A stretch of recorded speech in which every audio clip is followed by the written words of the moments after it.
नमस्कार दोस्तों, आज की वीडियो जो रहेगी वो रहेगी कि हरियाणा में मूर्तिकला और वास्तु के जो अवशेष रहे हैं, ठीक है, वो कहाँ कहाँ पे मिले हैं। ठीक है, उन सभी के से रिलेटेड जो क्वेश्चन आए हैं आज तक जो है उसको हम कवर करने की कोशिश करेंगे। ठीक है, तो होप आपको वीडियो जो है वो अच्छी लगने वाली है और जो एग्ज़ाम पॉइंट ऑफ व्यू से रहेगी वो तो मोस्ट इंपॉर्टेंट रहने वाली है ही। ठीक है, तो सबसे पहले हम बात करते हैं कि हरियाणा में जो गुफा चित्र मिले हैं, ठीक है, हरियाणा में क्या मिले हैं, गुफा चित्र। तो वो कहाँ से मिले हैं? ये प्राग ऐतिहासिक स्थल है, नाम क्या है, मंगर बानी पहाड़ी। ठीक है, ये कहाँ पे मिलेगी? आपको फरीदाबाद में मिलेगी। याद रखना है क्या कि गुफा के चित्र कहाँ पे मिले हैं? फरीदाबाद में। फरीदाबाद में किस जगह पे मिले हैं?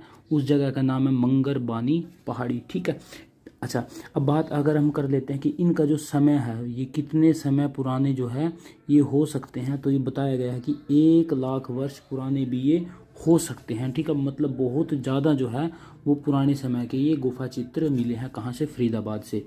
उसके बाद हम फिर बात करते हैं, जो हमारा आज का मेनली टॉपिक था, ये एक ऐसी एक छोटी सी एक जानकारी थी चित्र के बारे में जो इम्पोर्टेंट थी। ठीक है, अब हम मेन टॉपिक पे आएंगे कि जो मूर्ति कला है। ठीक है, अब हम बात कर लेते हैं कि हरियाणा में या फिर बोल सकते हैं कि भारत में सबसे ज़्यादा जो मूर्ति कला का जो विकास है वो किसके समय में हुआ है? तो वो आप बोलोगे कि गुप्त काल में सबसे ज़्यादा मूर्ति कला का जो विकास है वो हुआ है। अब बात अगर विकास हुआ है तो कहीं ना कहीं उनको जो है उनकी उपस्थिति मिलेगी, मूर्तियाँ मिलेंगी, उनसे रिलेटेड पेंटिंग्स मिलेगी, मतलब मूर्तियों में क्या यूज़ होता था, किस कलर का यूज़ होता था, ये सभी किस किस की मूर्तियाँ वो है, वो सभी जो है हम इस वीडियो में आगे देखेंगे। अच्छा, अब हम बात करते हैं कि हरियाणा से प्राप्त देवी देवताओं की मूर्तियां गंधा। अच्छा, किस कला पे? 3 कला यहाँ पे हम आपको देखने को मिलेगी। एक गंधार कला है, एक मथुरा कला है, एक द्रविड़ कला। द्रविड़ कला आपको पता होगा कि कहाँ की है, ये साउथ की जो कला है, जो साउथ में मूर्तियां बनती हैं हरियाणा में, सॉरी इसमें देश में। ठीक है, वो क्या है, द्रविड़ कला जो है वो उससे रिलेटेड है वो। ठीक है, अच्छा, अब हम बात कर लेते हैं गंधार कला। गंधार कला को हम क्या बोलते हैं? हिंदू यूनानी कला भी इसको बोला जाता है। इंपॉर्टेंट रहेगा कि हिंदू यूनानी कला किस कला को बोला जाता है? आपका आंसर क्या रहेगा जी? गंधार कला को हिंदू यूनानी कला भी बोला जाता है। ओके, उसके बाद क्या है, हमने अभी आपको बताया द्रविड़ कला दक्षिण भारत में विकसित हुई है। क्या? द्रविड़ कला। ठीक है, जो दक्षिण भारत के जो कुछ भी आपको मंदिर है, मूर्तियां हैं, वो किस कला के ऊपर आपको देखने को मिलेंगे? तो आपका आंसर क्या रहेगा जी? द्रविड़ कला का जो है उनमें जो है वो ज़्यादा प्रभाव रहने वाला है। अच्छा, अब हम बात करें भारत की, नहीं हम बात करें, हम बात करें कि हरियाणा में। तो हरियाणा में किस कला का सबसे ज़्यादा जो है वो प्रभाव रहने वाला है? तो आपका आंसर क्या रहेगा जी? मथुरा कला। ठीक है, क्या है? मथुरा कला। और गंधार कला को क्या बोला जाता है? हिंदू यूनानी कला। उसके बाद है एक मूर्तियाँ मिली हैं, यक्ष यक्षिणी की मूर्तियाँ मिली हैं। यक्ष यक्षिणी की मूर्तियाँ कहाँ कहाँ से मिली? कई जगह से मिली हैं, जैसे कि पलवल, हथीन।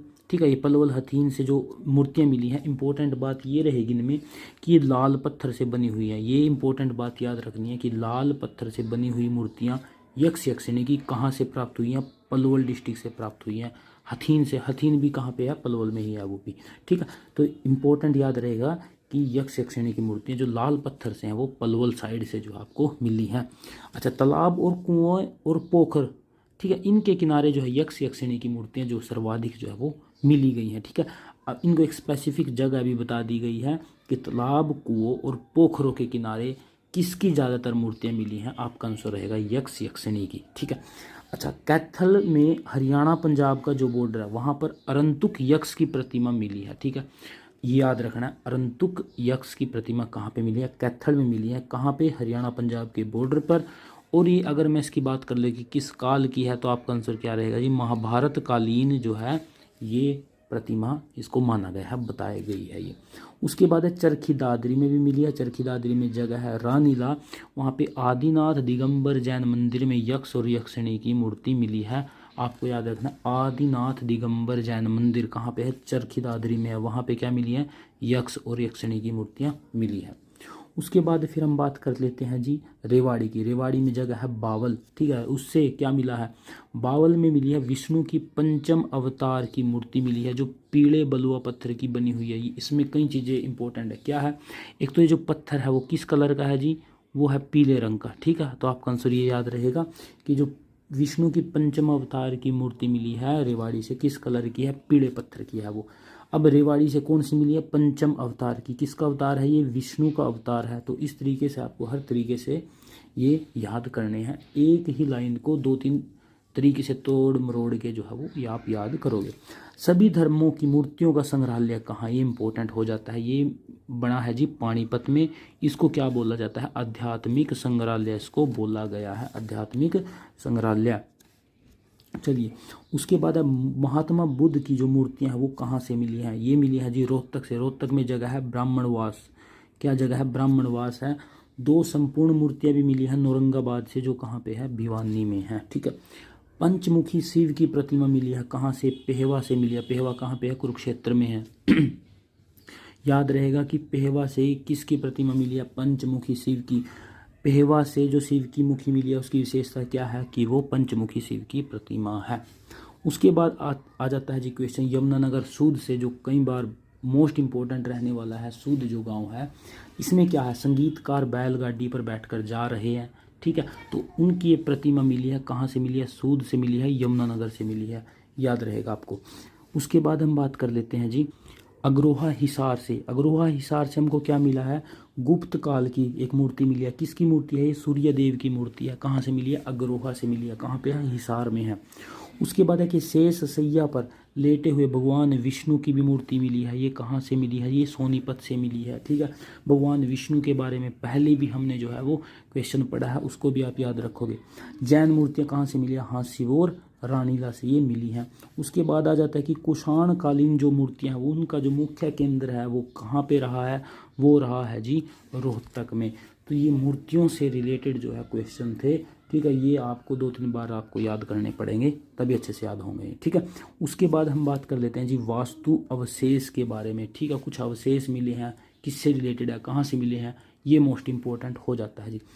हम बात करते हैं जी 24 कैरेट सोने का हार मिला है और साथ में मिला है मुकुट। ये कहाँ से मिला है, कुणाल से मिला है। कुणाल कहाँ पे है, फतेहाबाद जो डिस्ट्रिक्ट है वहाँ से ही मिला है। कृषक बस्तियों का प्रभाव देखने को मिलता है कि किस सभ्यता में मिलता है, सीसवाल सभ्यता है जो है सीसवाल से मिलता है। सीसवाल कहाँ पे है, हिसार में है। याद रखो कि कृषक बस्तियों का प्रमाण जो है वो वहाँ पे देखने को मिलता है। बस्तियों का प्रभाव कहाँ से मिलता है जी, प्रमाण मिलता है कहाँ से मिलता है, सीसवाल से मिलता है। कहाँ पे है, सीसवाल हिसार में है, ठीक है। मातृ देवी की 2 मृण मूर्तियां मिलती हैं, कहाँ से मिलती हैं जी, ये बनावली से मिलती हैं। बनावली कहाँ पे है, फतेहाबाद में है बनावली, ओके। उसके बाद है मिट्टी के खिलौने जो मुख्यतः मिलते हैं, ये इंपॉर्टेंट रह जाता है। जो प्राकृतिक जो हल है वो भी मिला है, कहाँ से मिला है, वो बनावली से मिला है। बनावली कहाँ पे है, अभी आपको बताया था फतेहाबाद में है। विभिन्न प्रकार की ईंटें मिली हैं और मिट्टी की मोहरें मिली हैं, ये इंपॉर्टेंट है। मिट्टी के खिलौने मिले हैं जी बनावली से, मिट्टी की मोहरें मिली हैं दौलतपुर से। कहाँ पे है, दौलतपुर कुरुक्षेत्र में है। अच्छा 4000 वर्ष पुरानी दीवार भी जो है वो मिली है, वो कहाँ से मिली है, वो जींद से मिली है। जगह है ईटल कला, ईटल कला जगह से जो है वो जींद में 4000 वर्ष पुरानी दीवार मिली है। मौर्य साम्राज्य के अवशेष किस जगह से मिले हैं, कैथल से मिले हैं। गांव है जी पोलड़ ग्राम, ठीक है। पोलड़ ग्राम जो है वो गांव है कहाँ पे, कैथल में। मौर्य साम्राज्य के अवशेष मिले हैं, इंपॉर्टेंट है। अकबर की टकसाल कहाँ से मिली है, नारनौल डिस्ट्रिक्ट से मिली है अकबर की टकसाल। उसके बाद है मौर्य कालीन स्तूप और अवशेष मिले हैं। मौर्य काल के अवशेष जो हमने, मौर्यकालीन स्तूप एवं अवशेष ये कहाँ से मिले हैं, मौर्यकालीन स्तूप एवं अवशेष ये फतेहाबाद हिसार से मिले हैं। मौर्य साम्राज्य के अवशेष कैथल से भी मिले हैं और यहाँ से क्या मिले हैं, स्तूप के अवशेष मिले हैं, ठीक है। कहाँ से मिले हैं, फतेहाबाद हिसार से, ठीक है। उसके बाद है महाभारत कालीन मिट्टी के बर्तन कहाँ से मिले। अब इम्पोर्टेंट बात ये आ जाती है कि इसमें क्या बोल दिया गया है जी, महाभारत कालीन खेड़ी गुज्जर से मिले हैं। कहाँ पे है खेड़ी गुज्जर, सोनीपत में है। शुंग कालीन फलक कहाँ से मिली है, सूद से मिली है। सूद कहाँ पे है, यमुनानगर में है, ठीक है। मिट्टी के जो बर्तन है वो पहले भी हमने यहाँ बात की थी कि मिट्टी की मोहरें कहाँ से मिली हैं, दौलतपुर कुरुक्षेत्र से। मिट्टी के खिलौने कहाँ से मिले हैं, बनावली से मिले हैं, ठीक है। तो इस तरीके से आपको कंफ्यूज नहीं होना। तो दोस्तों ये थी हमारी आज की वीडियो। इसमें हमने क्या क्या देखा कि एक तो अवशेष देखे हैं कि हरियाणा में जो कुछ भी मिला है अवशेष मिले वो कहाँ से मिले हैं, किससे रिलेटेड है।